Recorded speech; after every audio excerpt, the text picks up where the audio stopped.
तुमने कभी ईमानदारी से यह प्रश्न खुद से पूछा है कि तुम्हें बार बार पापी क्यों कहा जाता है? क्यों?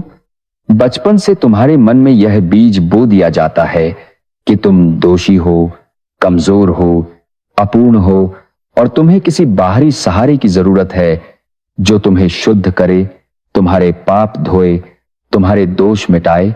अगर गहराई से देखा जाए तो समझ में आता है कि तुम्हारा पापी होना इसलिए जरूरी बना दिया गया ताकि पाखंड की दुकान चलती रहे, ताकि तुम्हारे डर, अपराध बोध और हीनता पर पूरा तंत्र खड़ा किया जा सके। तुम्हारे पाप धोने के बहाने पूजा पाठ हो, अनुष्ठान हो, दान दक्षिणा ली जाए और तुम्हें पापी व असहाय साबित करके कोई अपने भवन, अपनी सत्ता और अपने ऐश आराम का साधन जुटा सके। सोचो, अगर तुम यह जान लो कि तुम मूलतः निर्दोष हो, कि तुम्हारे भीतर कोई जन्मजात दोष नहीं है, तो फिर तुम्हें डराकर कौन चलाएगा? फिर कौन तुम्हें यह समझाएगा कि बिना किसी मध्यस्थ के, बिना किसी विशेष पूजा के, बिना किसी डर के तुम मुक्त नहीं हो सकते? इसीलिए सबसे पहला प्रहार तुम्हारी चेतना पर किया गया। तुम्हें बताया गया कि तुम पापी हो, लेकिन सनातन धर्म का मूल दर्शन इससे ठीक उलटा है। सनातन दृष्टि कहती है कि तुम कर्ता नहीं हो, कर्म होता है लेकिन तुम करने वाले नहीं हो।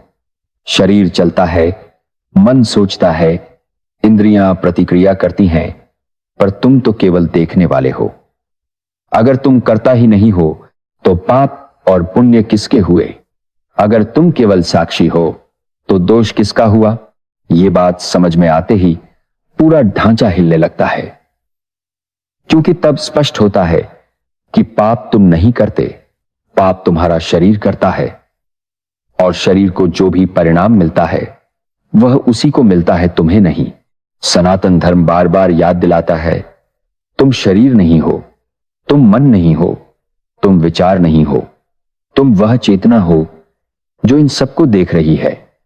लेकिन यह सत्य अगर तुम्हें साफ साफ समझ में आ जाए तो डर की पूरी इमारत गिर जाएगी।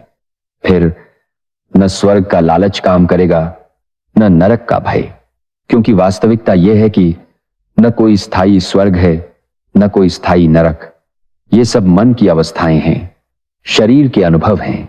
तुमसे कहा गया कि पाप का फल मृत्यु के बाद मिलेगा, नरक में मिलेगा। लेकिन अगर तुम सजग होकर देखो तो हर कर्म का फल इसी जीवन में मिलता है। गलत भोजन शरीर को रोग देता है, गलत जीवन शैली थकान और पीड़ा देती है, हिंसक मन अशांति देता है। यह सब यही होता है, अभी होता है। कोई अलग से बैठा हुआ न्यायाधीश नहीं है जो मृत्यु के बाद हिसाब लगाए। यह विचार केवल इसलिए गढ़ा गया ताकि तुम्हें भविष्य के डर में बांधा जा सके, क्योंकि डरा हुआ इंसान प्रश्न नहीं करता और प्रश्न न करने वाला इंसान कभी मुक्त नहीं होता। सनातन चेतना यह कहती है कि तुम शुद्ध हो, तुम पूर्ण हो, तुम मुक्त हो। तुम्हें मुक्त होने की जरूरत नहीं, तुम्हें केवल यह पहचानने की जरूरत है कि तुम पहले से ही मुक्त हो।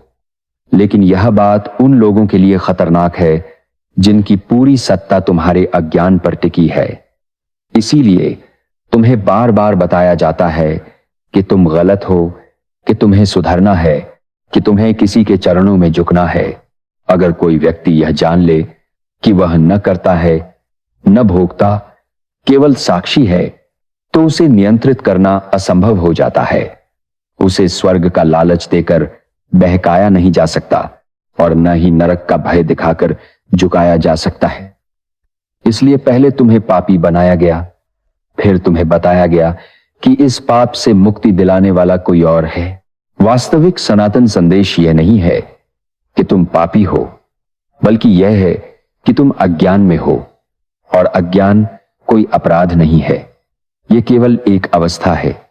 जैसे अंधेरे में पड़ा हुआ दीपक खुद अंधेरा नहीं होता, वैसे ही चेतना कभी अपवित्र नहीं होती।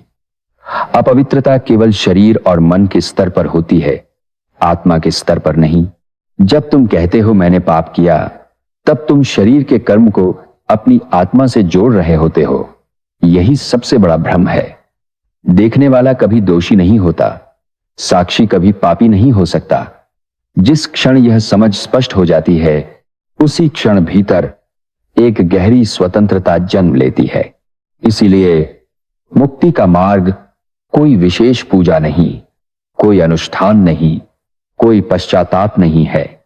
मुक्ति का मार्ग है बोध, यह जान लेना कि तुम शरीर से अलग हो। जिस दिन तुम यह पहचान लेते हो, उसी दिन पाप और पुण्य दोनों गिर जाते हैं, क्योंकि ये दोनों ही कर्तापन से जुड़े हुए हैं। यही कारण है कि तुम्हारा पापी होना जरूरी बताया गया, ताकि तुम्हें हमेशा कुछ न कुछ सुधारने के नाम पर बांधे रखा जा सके, ताकि तुम्हें यह महसूस कराया जा सके कि तुम अधूरे हो। लेकिन सनातन चेतना कहती है, तुम अधूरे नहीं हो, तुम पूर्ण हो।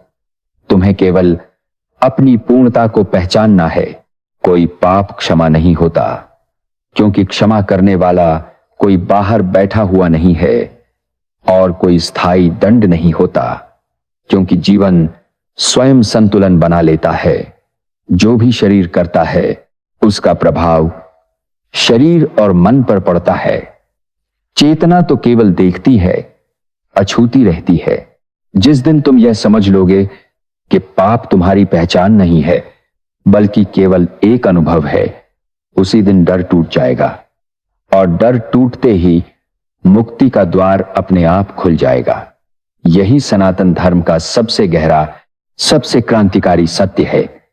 तुम दोषी नहीं हो, तुम जागृत हो सकते हो, और जागरूकता ही वास्तविक मुक्ति है।